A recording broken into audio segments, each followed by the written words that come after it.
Qualquer projeto tem que ter como ponto de partida valores.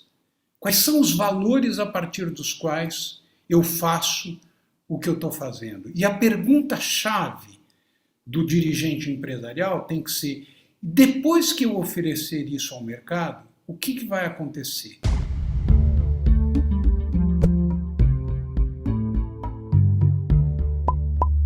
Olá, o canal Brasil, uma realização da FEComércio São Paulo, conversa hoje com o economista Ricardo Abramovay, professor sênior do Instituto de Energia e Ambiente da USP, Universidade de São Paulo. Ele é autor, dentre muitos outros livros, de Amazônia por uma Economia do Conhecimento da Natureza, que é um livro bem recente, e é um dos principais nomes do Brasil e do mundo que discutem bioeconomia, desenvolvimento sustentável, impactos da revolução digital na nossa sociedade e um monte de outros assuntos que são muito importantes para o nosso debate contemporâneo.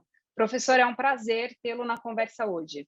Obrigado, Sabine. Um prazer poder falar com você também. Muito bom. Eu vou começar com destacando e explorando o seu livro, o seu último livro, né? O seu livro Amazônia por uma Economia do Conhecimento da Natureza. Eu queria que o senhor explicasse aqui para quem está acompanhando, quem não é muito familiarizado com o tema, ou até quem é, que acompanha um pouco distante, o que seria essa economia? A nossa economia, ela tem que se reinventar para a gente conseguir explorar os recursos naturais de maneira sóbria? O que é esse conceito? A ideia de economia do conhecimento da natureza, ela nasce a partir de uma contraposição àquilo que dominou a nossa vida econômica até hoje, particularmente nos países dotados de florestas tropicais, que é a economia da destruição da natureza. Essa não é apenas uma característica dos países em desenvolvimento. De certa maneira, nós podemos dizer que é uma característica do crescimento fantástico que houve na economia mundial, sobretudo a partir dos anos 1950. E a ideia desse crescimento que se materializa de maneira intensa a partir da segunda metade do século XX, ela nasce numa filosofia até que é a filosofia dominante do século XVII, em que Francis Bacon, René Descartes colocam o homem como mestre e dominador da natureza. Essa capacidade de dominar e de controlar a natureza que foi se ampliando até chegar ao ponto em que nós fomos capazes de extrair combustíveis fósseis do interior da Terra e transformar esses combustíveis fósseis em fontes fantásticas de energia. Quer dizer, uma colher de petróleo corresponde à energia de 8 horas de trabalho humano. Então, é um escravo barato no qual o crescimento da economia global e a oferta de bens e serviços se apoiou. Hoje nós estamos vivendo agora 2022, uma data muito importante porque é o sexagenário da publicação de um livro que, de certa forma, abre caminho à reflexão e à contestação dessa forma de obter riqueza, que é A Primavera Silenciosa, de Rachel Carson, publicada em 1962. E A Primavera Silenciosa, Sabine, ela originalmente, Rachel Carson, tinha como título O Controle da Natureza. E tem uma frase muito bonita nesse livro, que é mais ou menos assim: até aqui nós temos exercido o controle sobre a natureza, e o que nós mais precisamos nesse momento é o controle sobre nós mesmos, e não sobre a natureza. Porque a ideia de que nós podemos controlar a natureza é uma ideia que, digamos assim, ela foi efetiva, ela trouxe resultados práticos e poucas consequências até um determinado momento. E a partir da segunda metade do século XX, essas consequências apareceram sob a forma de impactos socioambientais que não eram mais localizados. Não é que a humanidade sempre foi boazinha e só agora que... Não, não é isso. Houve processos destrutivos, mas pela primeira vez, a partir da segunda metade do século XX, esses processos destrutivos adquiriram um caráter global, massivo e profundamente ameaçador sobre o conjunto da biosfera. Eu estou dizendo isso porque essa característica geral do processo de crescimento econômico, ela chega num determinado momento em que ela produz nas sociedades contemporâneas uma consciência a respeito do que está acontecendo, consciência essa que se traduz em obras como a da Rachel Carson, numa outra efeméride importante, o cinquentenário da Conferência de Estocolmo, que abriu, digamos assim, o processo multilateral de reflexão e de ação das Nações Unidas sobre temas socioambientais. Nós estamos comemorando agora também 30 anos da Rio 92, né? E esse processo fez com que fossem se produzindo mudanças e projetos de mudança na maneira como a humanidade usa o conjunto dos recursos materiais, energéticos e bióticos voltados à produção de riqueza. Só que, no nosso caso, no caso brasileiro, e particularmente no que se refere à Amazônia, nós estamos acumulando um atraso com relação a esses avanços que estão se produzindo internacionalmente, que é espantoso e é profundamente ameaçador. Nós vivemos sob um governo de fanáticos fundamentalistas que cultivam o negacionismo científico. O vice-presidente da República, alguns meses atrás, abriu uma conferência no Instituto Vilas Boas, composta exclusivamente por negacionistas climáticos, e esta insistência na ideia de que as mudanças climáticas são uma invenção, ela permanece apesar do constrangimento que isso provoca em qualquer pessoa minimamente informada.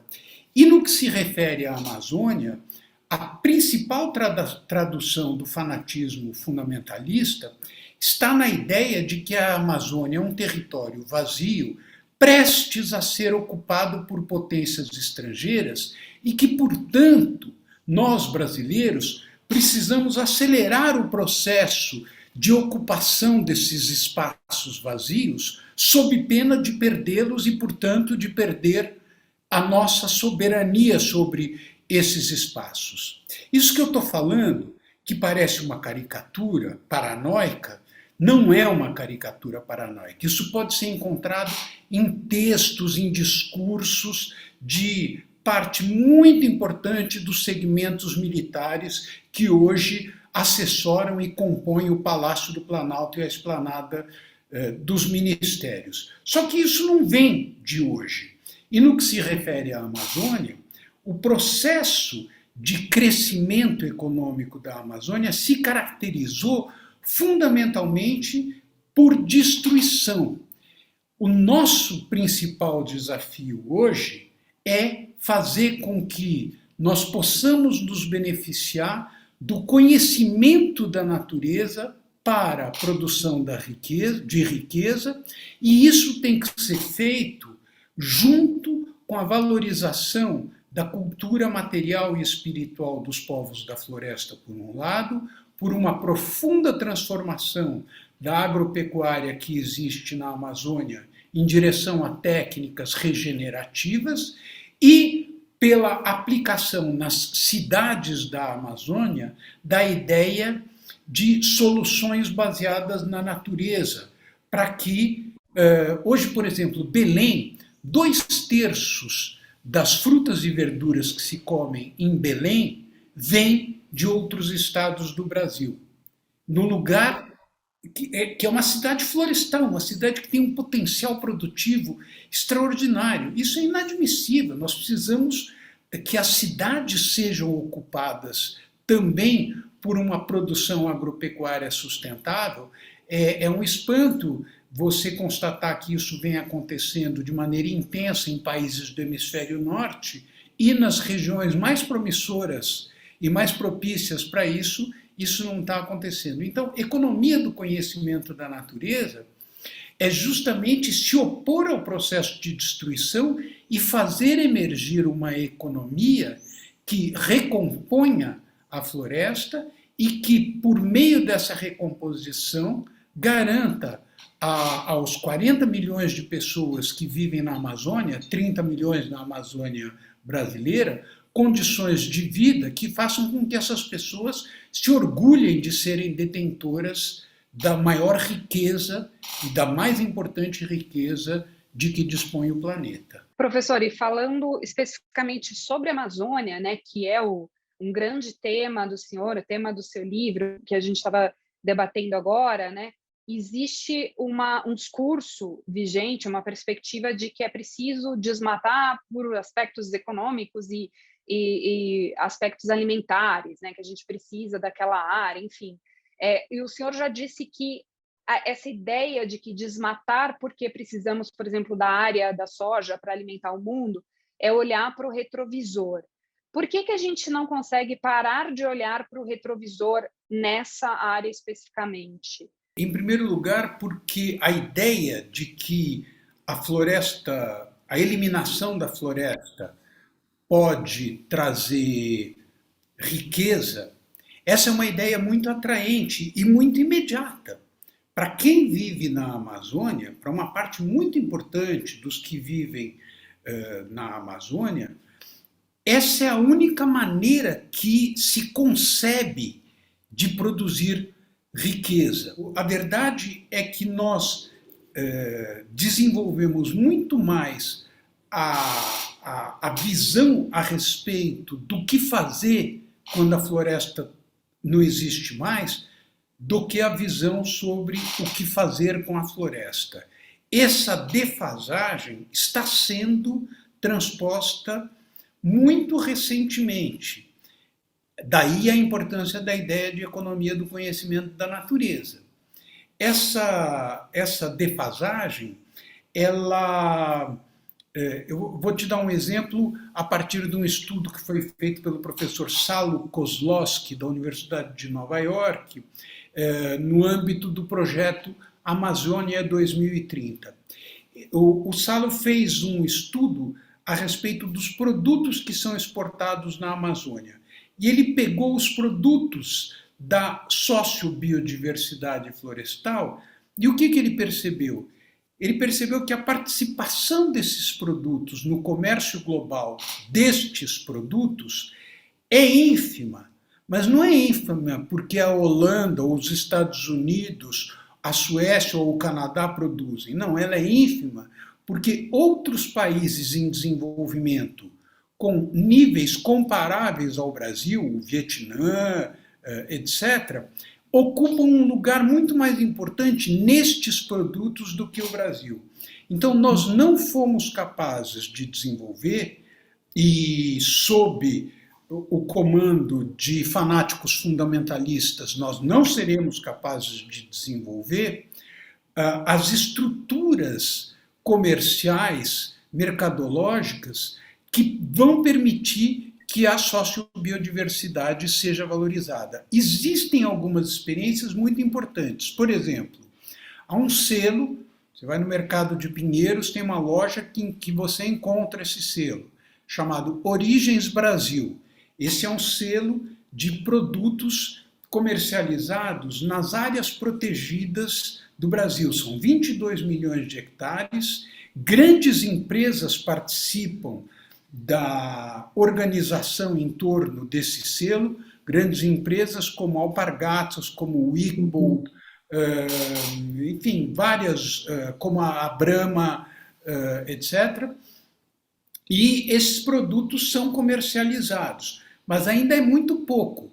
há empresas como a Mercur que comercializa borracha e paga aos seringueiros um preço superior ao preço de mercado da borracha, exatamente para estimular que os modos de vida das populações extrativistas possam ser mantidos.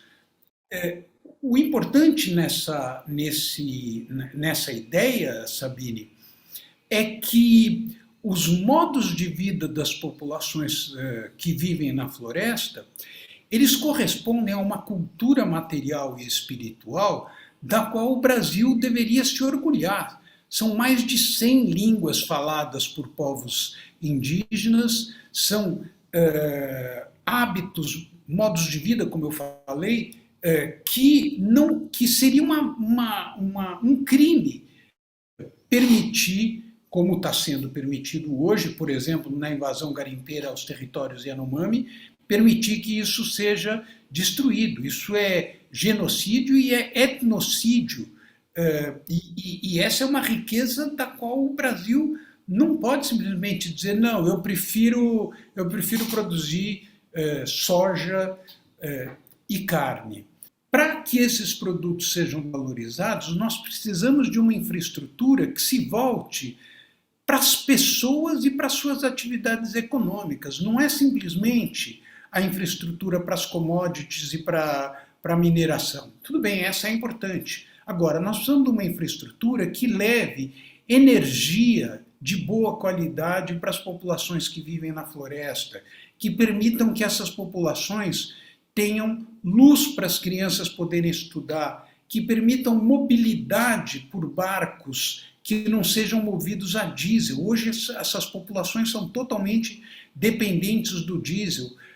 Infraestruturas que permitam um beneficiamento local dos produtos para que a qualidade desses produtos possa ser garantida e, portanto, suas chances de comercialização ampliadas. Nós precisamos de uma infraestrutura que garanta escola e saúde para quem vive no interior da Amazônia. Hoje, mais de 1 milhão de pessoas no Brasil não têm acesso a qualquer forma de energia. E quando precisa de energia, é uma energia caríssima.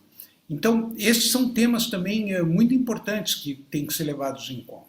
Professor, o senhor me deu um gancho para falar do projeto Amazônia Conectada, do Elon Musk, e parece que quando a gente olha para a Amazônia, a gente olha de uma maneira torta, né? Se o senhor quiser comentar aí essa iniciativa, já que a gente entrou no aspecto de infraestrutura da Amazônia, e é uma publicação que o senhor vai lançar? Que a Amazônia necessite de conexão de muito boa qualidade e conexão descentralizada, sobre isso não há a menor dúvida. Que as tecnologias que a empresa de Elon Musk oferece podem ser extremamente úteis para essa população. Quanto a isso, não há a menor dúvida. A dúvida que foi suscitada com relação a Elon Musk é o fato de ele negociar diretamente com um governo que, até aqui, tem compactuado sistematicamente com a destruição da Amazônia. Negociação essa que não passou em nenhum momento por qualquer das organizações que defendem a Amazônia, que não levou em conta o fato de que esse governo está destruindo as organizações que protegem a Amazônia, e onde houve a manifestação de um interesse claro pela mineração, num contexto em que o governo vem fazendo uma propaganda de que o melhor para as terras indígenas é que haja liberação da mineração no interior desses territórios indígenas.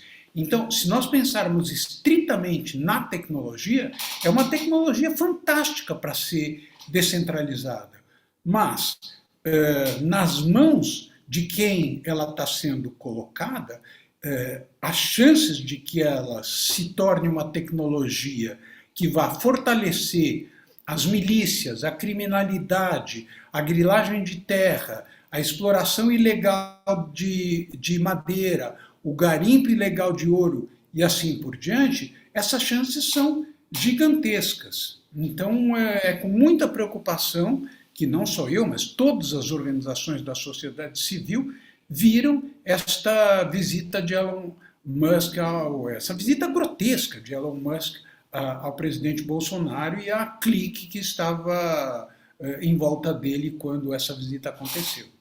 Uhum. E, professor, voltando um pouquinho para o tema do seu livro, e para o seu livro, eu fiquei pensando que ele foi publicado às margens da pandemia, né? Lá para 19, 20, logo antes da pandemia. E aí veio a pandemia e, enfim, o nosso modo de viver e de ver o mundo foi bastante afetado e alterado. Já tem pesquisadores que falam que a gente está entrando aí no antropoceno, numa era de pandemiceno, né? Porque a gente está mexendo demais onde não deveria e a gente vai enfrentar uma série de pandemias como a da Covid, que, aliás, ainda nem a gente ainda está enfrentando, né? Eu queria saber que reflexões o senhor fez sobre o assunto tratado no livro da bioeconomia desde que ele foi lançado na perspectiva da pandemia de Covid-19. Sabine, acho que há duas coisas importantes aí. Eu ontem participei da abertura da conferência do Instituto Ethos e tive a ocasião de ouvir Jurema Werneck sobre esse assunto. E os dados expostos por Jurema Werneck, não só ela, mas ela é uma pesquisadora muito cuidadosa, mostram claramente que, obviamente, não é que a pandemia poderia ter sido evitada, mas mostram claramente que o fato de o Brasil ser o segundo país com maior número de mortes, não sendo o segundo país com a maior população mundial, é a expressão clara do descaso pela ciência, do culto à mentira, do culto demagógico à ideia. Eu ontem fiz uma observação nessa conferência que me parece muito séria e muito grave, que a permanente ideia de você dizer para as pessoas: eu sei coisas que ninguém sabe. Essa vacina, você pensa que essa vacina é boa, mas eu sei que essa vacina não é boa. Ao dizer isso cultiva na população um sentimento de desconfiança que é a base do totalitarismo. A base do totalitarismo consiste em negar a esfera pública da vida social e fazer com que a vida social seja uma espécie de soma de indivíduos, como se cada um pudesse simplesmente cuidar de si próprio. Esse desprezo pela vida e pelas instituições de natureza comunitária, pública, etc., isso está na essência do totalitarismo. Isso é muito importante. Agora, há uma outra dimensão da pandemia, além do negacionismo científico, da mentira, do absurdo, da falta de governo, etc. Há uma outra dimensão aí mais universal, que é a pandemia trouxe à tona mais que nunca o tema da relação entre natureza e sociedade, certo? Isso é crucial e esse tema vai nos acompanhar. Nós estamos acompanhando a emergência de novas doenças, felizmente, ao que tudo indica, as novas formas de varíola, etc., não terão a mesma gravidade que teve a Covid-19, mas o trabalho do Future of Life Institute, o livro do Toby Ord, ORD, mostra isso claramente. A pandemia é uma das 4 ameaças existenciais que cercam a humanidade. Imagino que as pessoas vão ter curiosidade quais são. É a ameaça nuclear, primeira, óbvio, que nós estamos vivendo agora, a crise climática, a inteligência artificial. Em algum outro momento a gente pode voltar a conversar sobre isso, por que essa é uma ameaça existencial, e as pandemias. As pandemias, tanto em função do processo destrutivo, como a pandemia podendo ser usada como arma. Uma das coisas mais importantes, me parece, nessa reflexão sobre a pandemia, é que, e esse é um negócio que a gente não se dá conta, o processo evolutivo dos insetos, dos micróbios e dos vírus é muito mais rápido do que o nosso processo evolutivo. A nossa capacidade de nos adaptarmos às situações de pandemia é muito mais lenta do que a capacidade de as bactérias se adaptarem e se transformarem em função daquilo que nós fazemos para combater as pandemias.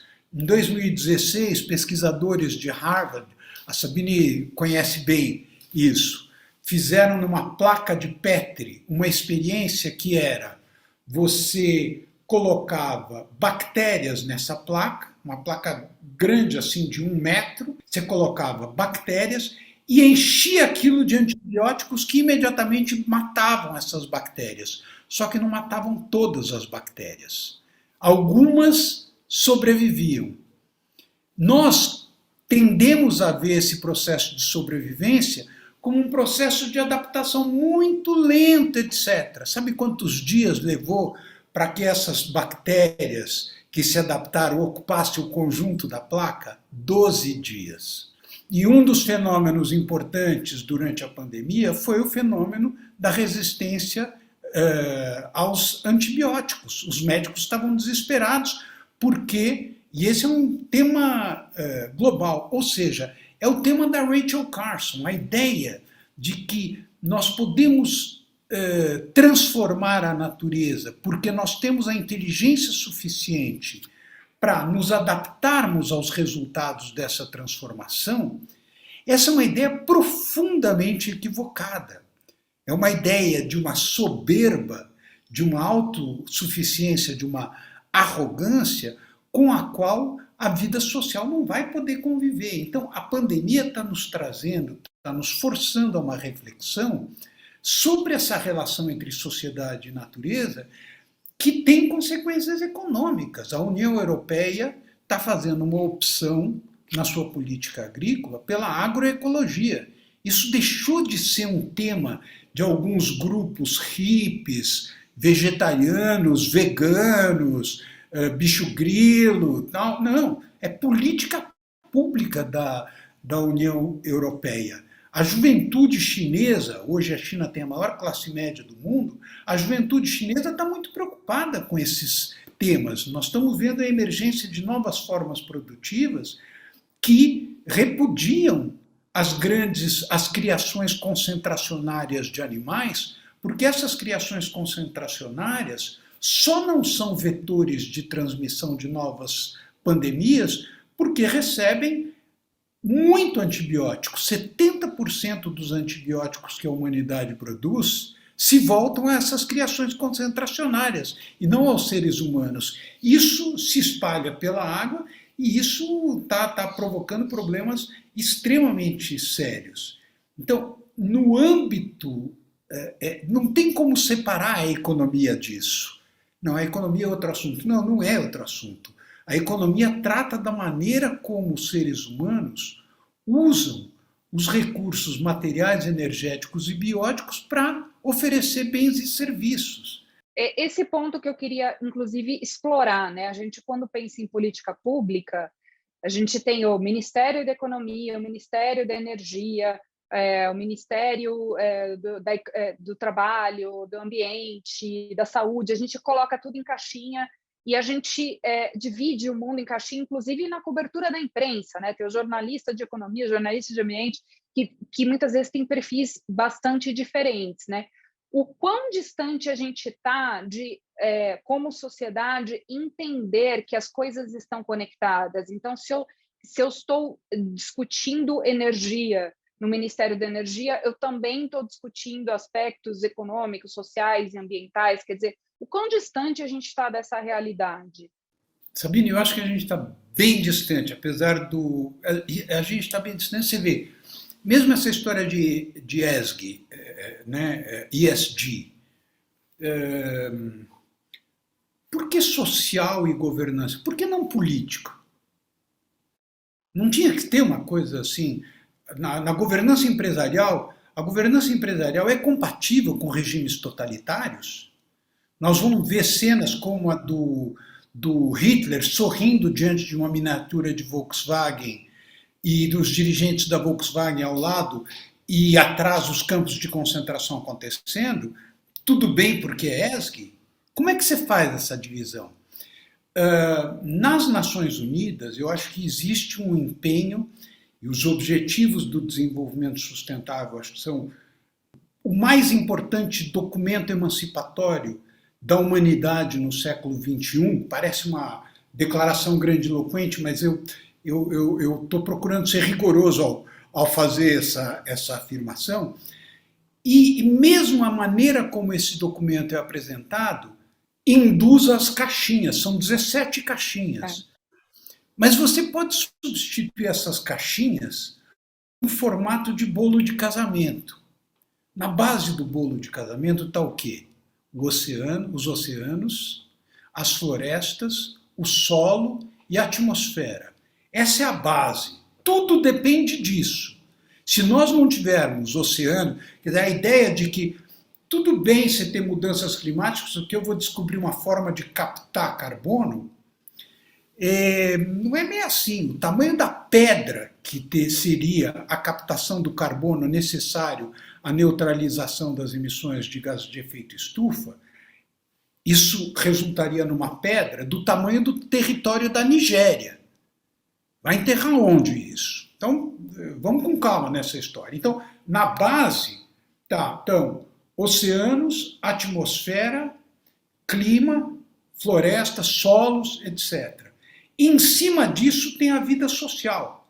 E a vida social não é composta por apenas as relações das pessoas. A vida social ela tem que embutir objetivos como o objetivo da não discriminação, do combate ao racismo, do combate ao machismo, da paz, da justiça, etc.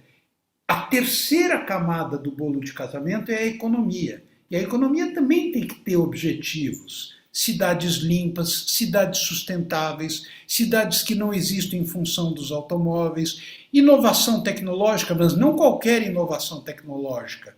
Inovação tecnológica que beneficie as pessoas, que emancipe as pessoas, que dê autonomia e liberdade substantiva às pessoas e assim por diante. Então, quando você faz essa representação do bolo de casamento, você vê que cidades sustentáveis e oceanos não são duas coisas que podem ser objeto de especialistas díspares.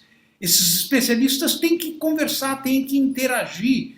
Justiça, paz, luta contra o racismo, luta contra abuso policial é parte decisiva do desenvolvimento sustentável. Não é um outro assunto que quem vai cuidar é o Ministério da Justiça. Certo? Então, nesse sentido, e eu acho que nós estamos muito distantes dessa visão que só pode ser uma visão transdisciplinar, mas quando você fala em visão transdisciplinar, você está falando do mundo universitário. Não, o mundo empresarial também precisa ter essa visão transdisciplinar. O livro daquele William MacDonald e o Mark Braungart, que escreveram Do Berço ao Berço e não Do Berço à Sepultura, né? Depois eles publicaram um outro livro, que é um livro em que eles preconizam não a reciclagem, mas a upciclagem, que em língua latina não tem como dizer isso. E nesse livro eles colocam uma coisa muito importante, que é qualquer projeto tem que ter como ponto de partida valores. Quais são os valores a partir dos quais eu faço o que eu estou fazendo? E a pergunta-chave do dirigente empresarial tem que ser, depois que eu oferecer isso ao mercado, o que vai acontecer? Até aqui, a resposta é, isso não é da minha conta. Isso, se o meu produto vai provocar obesidade, isso é um assunto do Ministério da Saúde. Se o meu produto vai para o lixo e vai provocar poluição, Isso é um assunto do Ministério do Meio Ambiente. O que eu estou fazendo é simplesmente oferecer para a sociedade o que a sociedade quer. Se eu produzo carro e o meu carro produz poluição e congestionamento, isso é um problema da prefeitura. Enquanto nós tivermos essa mentalidade, nós não teremos desenvolvimento sustentável. É a produção pela produção, né? E não a produção pensada por que estou produzindo, para quem estou produzindo, que é um tema que o senhor fala bastante. Mas já que a gente falou dos objetivos do desenvolvimento sustentável, e um deles, né, erradicação da pobreza e da fome, não tem como conversar com o senhor sem falar de fome. O senhor tem um livro sobre, né, o que é a fome, que foi escrito Nossa, você sabe disso? Resgatei. Foi escrito em um outro Brasil, né? Vamos dizer assim, em outro momento. E agora a gente está vivendo um cenário grande de fome, né? A fome voltou com intensidade. A gente tem pelo menos aí uns 20 milhões de pessoas passando fome. A fome e insegurança alimentar é um assunto do momento no país, tende a aumentar por questões econômicas, inflação, aumento de desigualdade, e também por questões climáticas, né? Então, eu queria que o senhor fizesse uma reflexão hoje da fome, quer dizer, aquela fome, o que era aquela fome daquele livro que tem 30 anos já, né, eu acho, e o que é a fome no Brasil hoje? Quase 40. Esse livro foi publicado em 1983. Ano que vem ele está completando 40 anos. É um livro do qual eu me orgulho muito, na coleção Primeiros Passos, que foi criada pelo saudoso Caio Graco, enfim, da editora Brasiliense. É o que você falou, são 20 milhões de pessoas passando fome e metade da população, 112 milhões de pessoas, em situação de insegurança alimentar, num país que está entre os 3 maiores exportadores mundiais de alimentos. Então, isso é muito impressionante, porque é como se eu tivesse hoje voltando a dar esse livro para os meus alunos lerem. Naquela época nós tínhamos essa situação, tá certo? E naquela época nós não tínhamos as tecnologias sociais de combate à fome, não existia ainda programa de renda mínima, não existia no mundo, não estou falando no Brasil, não existiam essas coisas ainda. Você tinha food stamps nos Estados Unidos, mas ainda era um negócio meio precário. Quer dizer, hoje, ao contrário, você tem uma tecnologia social de combate à fome extraordinária. Além da urgência, nós vamos ter que repensar o modelo, o sistema agroalimentar mundial no seguinte sentido. Eu publiquei na semana passada, eu acho, no Valor Econômico, um artigo mostrando que hoje 70% do alimento, dos grãos produzidos pela humanidade não se destinam à alimentação humana.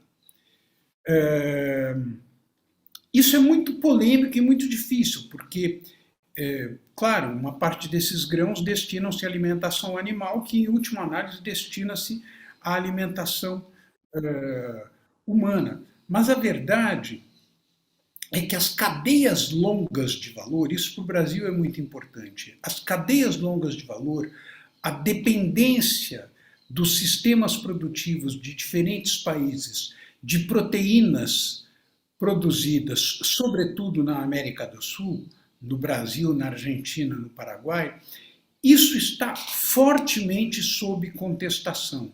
Nesse artigo do Valor, eu conto que há um relatório da McKinsey mostrando como a concentração da oferta calórica mundial em algumas poucas regiões do mundo é um fator que fragiliza o sistema alimentar mundial.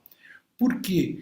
Porque qualquer crise em qualquer dos lugares em que a produção está concentrada se traduz numa crise global. Ora, com as mudanças climáticas, as chances de que essas crises se acelerem são gigantescas. Neste momento, nós estamos agora em maio de 2022, nós temos a seca na Índia, nós temos a seca no Colorado, nos Estados Unidos, a França está passando por uma situação de seca e Rio Grande do Sul, Paraná, Santa Catarina e Mato Grosso do Sul tiveram perdas agrícolas correspondentes a 70 bilhões de reais.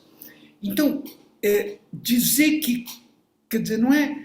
Ninguém esperaria, por exemplo, que se diga, não, eu vou desconcentrar a produção de automóveis. Não, produção de automóveis é um negócio que tem que ser concentrado, não tem muito jeito.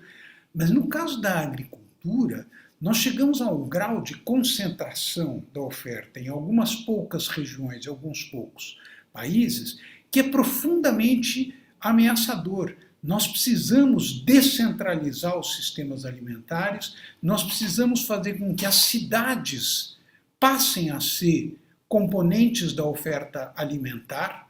A agricultura urbana e periurbana na Ásia, ela está prosperando de um jeito espetacular. É um trabalho que vai ser transformado num livro do professor John Wilkinson, da Universidade Federal Rural do Rio de Janeiro, maravilhoso. Eu comentei isso numa coluna no UOL recentemente.